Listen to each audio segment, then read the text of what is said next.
want to thank all of you for coming. This is a wonderful turnout, and I really appreciate it.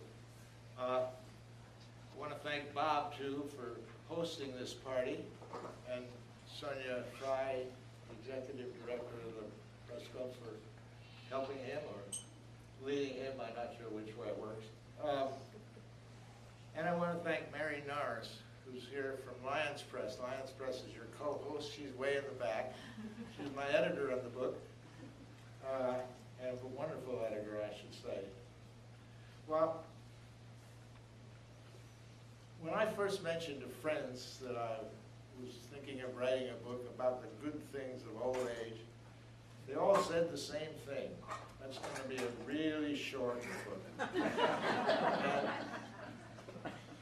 Well, 224 pages later, here we all are. So it wasn't so short. Anyway, I don't go with these cliches about age. You're only as old as you feel, or age is just a number. Nor do I agree with Dorothy Parker, who once said, there are only two things to be, young or dead. I really go with this ageless picture and philosopher, Satchel Paige, who said, how old would you be if you didn't know how old you was? So anyway, I first got the idea of one, I never realized how old I was until one day I was standing up on the bus in Madison Avenue bus, and some very pretty young woman stood up and gave me her seat. And I thought, oh, really? Am I that old and tottery? You know, it wasn't eons ago that the same two legs I was standing on had run the New York Marathon. But anyway, I politely declined. I would have liked to have said, why don't we get off this old rattle trap and go have a drink?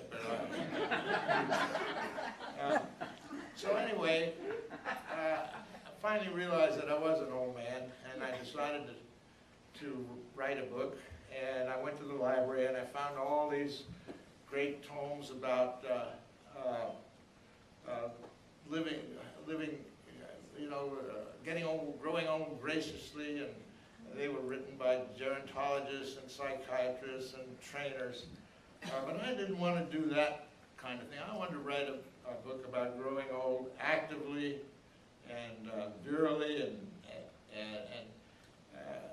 with some real fun in it. So I started to think about the various world leaders I'd met who grew really old in their jobs, like Konrad Adenauer and Mao Zedong and Chiang Kai-shek and Ronald Reagan, men that I'd covered as a journalist. So that's really what got me started. And it turned out to be sort of a rambling memoir. I hadn't intended that to be that way, but it was, especially since Mary Norris, my editor, kept saying, putting little margins in putting notes in the margins saying more takeaways, and what she meant was things that the reader could take away and learn, maybe learn something. So with that, I'm going to turn this over to the interlocutor. By the way, I looked up interlocutor today. I'd be glad to learn what it means. One definition is middleman in a minstrel show.